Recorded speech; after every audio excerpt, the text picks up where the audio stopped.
लक्ष्मण जी महाराज ऐसे रावण के पास गए। रावण जो धराशायी होकर के धरती पर गिरा है और जो राम के संदर्भ में तत्वपूर्वक जानता है, जितना ऋषि मुनि लोग नहीं जानते उतना रावण जानता है। रावण ने शूर्पणखा की नाक के लिए लड़ाई नहीं की है। रावण ने शूर्पणखा को वहां से हटाया, कहा तुम जाओ, now I want to think about the lord Rama. Khardushan मोहिशम बलवंता, और तिन्हें को मारे बिन भगवंता। खरदूषण एक वरदानी पुरुष है और सहजता सामान्यता में कोई मार ही नहीं सकता, और फिर भी यदि उन्हें किसी ने मार दिया है तो कहीं ऐसा तो नहीं भगवान का अवतार हो गया। तो में जाए बैर हट करी हो और तिन सर प्राण तजे भव तरी हो। भव तरने के लिए वो राम जी से युद्ध करता है। और उसके बाद में युद्ध की पोजीशन में जब वो धराशायी हो गया है, राम ने उसकी अभिलाषा को पूर्ण कर दिया। लक्ष्मण जी से कहते हैं कि इसके अंदर के ज्ञान को लेकर के आओ। लक्ष्मण जी लौट करके खाली हाथ चले आए, उससे कोई बात ही नहीं की। तो लक्ष्मण जी से राम जी ने पूछा तुमने ज्ञान लिया? कहा महाराज कुत्ते की पूंछ को 6 माह बिल में रखो तो टेढ़ी की टेढ़ी निकलती। आप ज्ञान लेने की बात करते हो, उसने मुंह को उठा करके भी नहीं देखा मेरी तरफ। लक्ष्मण जी ने कहा ऐसा हो नहीं सकता है। राम जी ने कहा ऐसा हो नहीं सकता, कहीं ना कहीं तुम्हारी गलती है। लक्ष्मण तुम्हारी शिष्टता में गलती हो सकती है और अशिष्ट को ज्ञान दिया नहीं जाता। तुम खड़े कहां हुए थे? कहां खड़ा हुआ था? मैं आपका भाई हूं। मैं उनके सिर पर जाकर के खड़ा हुआ था, सिर के पीछे। कहा लक्ष्मण जी ये तुमने चूक की है।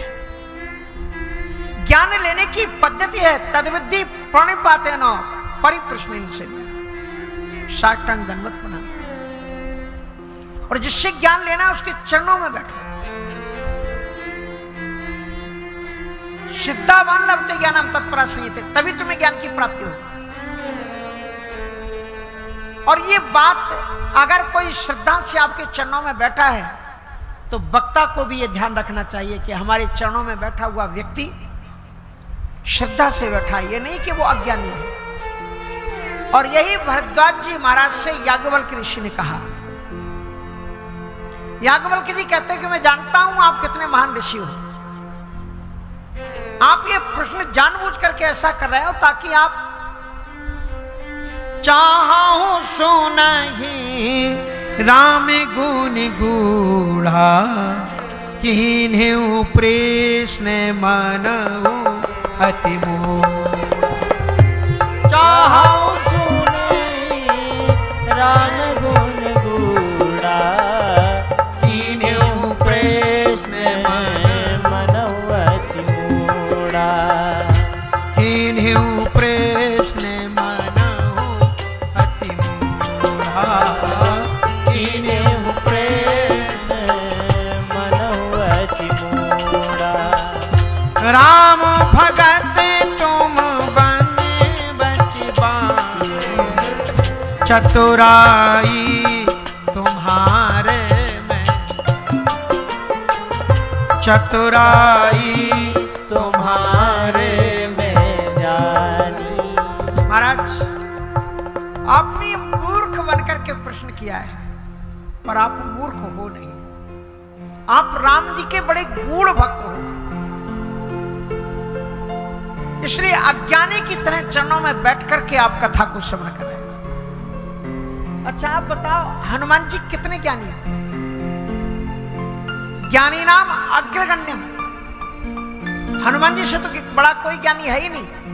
लेकिन अगर कोई भी आज का कथावाचक कथा करने के लिए बैठ जाए, ऐसी मान्यता है कि श्री हनुमंतलाल जी महाराज सबसे पहले श्रोता होते हैं।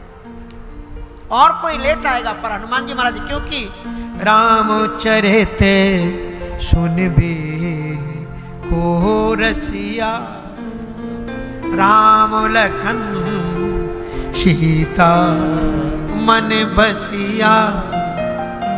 राम कथा सुनने की एक ललक होती है और राम कथा जितने वक्ता के क्लोज बैठ करके सुनोगे उतनी ही आपको सरसता आएगी, सामने बैठ करके सुनोगे उतनी ही आपको सरसता आएगी।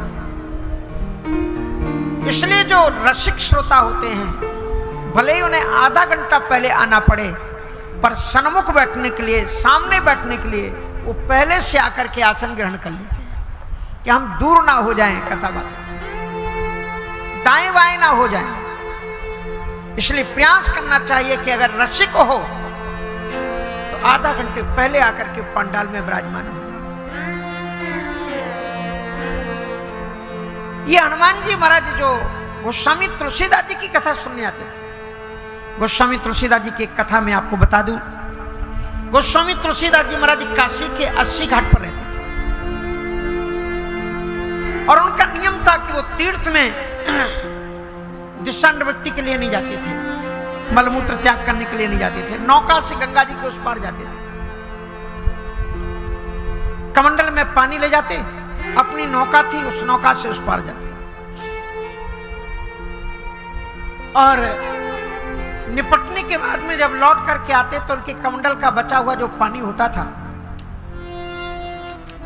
एक बबूल का ठूट पड़ा पौधा, ठूट मानी कटा हुआ, उसके ऊपर पानी डाल देते थे। गोस्वामी तुलसीदास जी को मालूम नहीं था कि एक तांत्रिक साधना है। तांत्रिक साधना यह है कि अगर आप मलमूत्र के बाद का बचा हुआ पानी किसी ऐसे वृक्ष में डालें जिसमें पिशाच का निवास हो तो वो पिशाच सिद्ध हो जाता है। वो संयोग से कई दिन पूरे हुए और उस पेड़ के अंदर से एक प्रेत, भयानक पेट गोस्वामी तुलसीदास जी के सामने प्रत्यक्ष हो गया। बरमबुरी वरदान मांगा। गोस्वामी तुलसीदास जी लड़खड़ा गए, ये क्या है? बोले महाराज मैं ब्रह्म पिशाच हूं। तो बोले आपको किसने बुलाया, आप क्यों आ गए? बोले आपने मेरी सिद्धि की है। बोले कौन सी सिद्धि? बोले जो छोड़ा हुआ पानी है उससे ये सिद्ध की विधि है और मैं सिद्ध हो गया हूं। Now whatever you want you may ask any kind of good. आप जो भी चाहें वो वरदान मांग सकते हैं। गोस्वामी तुलसीदास जी ने कहा दोगे? बोले हाँ। तो गोस्वामी तुलसीदास जी तो एक ही चीज मांगते थे कि मांगत तुलसीदास कर जोरे और बसहु राम सिय मानस मोरे। बोले हमें और कुछ नहीं, हमें राम जी का दर्शन करा दो। तो प्रेत मुस्कुराया, कहा कि महाराज कोई भी व्यक्ति आपको वो ही वस्तु दे सकता है जितनी उसकी लिमिट है और जो वस्तु उसके पास है। भगवान का दर्शन तो हमको ही नहीं मिला, नहीं तो हम ब्रह्म पिशाच योनि में होते क्यों? जो चीज हमारे पास में नहीं वो हम आपको कैसे दे सकते हैं? तो गोस्वामी तुलसीदास जी ने कहा और मुझे कुछ चाहिए नहीं। तो उस प्रेत ने कहा कि महाराज कुछ तो मांग लो। कहा आप बताओ क्या दे सकते हैं? तो उन्होंने कहा हम आपको राम जी का दर्शन तो नहीं करा सकते पर राम जी के दर्शन का उपाय बता सकते हैं। कहा वही बता दो। बोले हम ऐसे महापुरुष का नाम बता देते हैं जो आपको राम से मिला देगा। बोले वो कौन है? कहा राम दुआरे तुम रखवारे होते न आज्ञा राम दुआरे तुम रखवारे होते न आज्ञा। बाबा जी जब आप कथा करते हो प्रतिदिन तो आपकी कथा में नित्य प्रति श्री हनुमान जी महाराज आते हैं। गोस्वामी तुलसीदास जी चौंक गए, बोले मैं जब कथा करता हूं तब? बोले हाँ। जब आप कथा, आप ही नहीं कोई भी राम कथा करता है, जहां भी राम कथा होती है श्री हनुमान जी महाराज पधारते हैं। इसलिए वक्ता को राम कथा करते समय अत्यंत सावधान होकर के कथा करनी चाहिए। राम कथा में ऊल जलूल इधर उधर की बातें, गपशप बाजी बिल्कुल नहीं डालनी चाहिए, क्योंकि हनुमान जी सामने रहते हैं। आपको दिखाई पड़े चाहे ना पड़े। नहीं तो कभी कभी क्या होता है, वक्ता अपनी ही आत्मकथा ज्यादा सुनाने लग जाते हैं कि मैं यहां गया, मैं वहां गया, ये हुआ वो। प्रसंगवश कोई बात है तो कह दो, कोई प्रेरणाप्रद हो, लेकिन अन्य चीजें राम कथा में डालनी नहीं चाहिए, क्योंकि हनुमान जी महाराज विराजमान है। भगवान से वरदान मांगा है कि यावदा सत चल सती, आपकी कथा जब तक इस धरती पर रहेगी मैं इस धरती पर ही रहना चाहता हूं। और नाम संकीर्तनम तथा। और हनुमान जी महाराज वहां पर रहते हैं। तो उस प्रेत ने बताया कि पूज्यपाद बाबा जी जब आप कथा करते हो तो हनुमान जी महाराज आते हैं। कब आते हैं? बोले आपकी कथा जब शुरू होती है तो कथा से पहले ही आकर के बैठ जाते हैं। अच्छे कथा श्रोता का, अनुष्ठान पूर्वक कथा सुनने का, ये राम कथा सुनना एक बहुत बड़ा अनुष्ठान, जैसा यज्ञ है ना, यज्ञ में बैठ करके जो आहुति दे रहे हैं, जो अनुष्ठान है, उससे भी बड़ा यज्ञ है राम कथा को नियम पूर्वक सेवन करना। माला झोली लेके आओ, आधा घंटे पहले पंडाल में बैठ जाओ, भगवान जी का ध्यान करो, गुरु जी का ध्यान करो, मंत्र जाप करो और कथा सुनो। इससे बड़ा कोई अनुष्ठान नहीं। राम कथा श्रवण से हनुमान जी महाराज सब कुछ छोड़ करके राम कथा सुनते।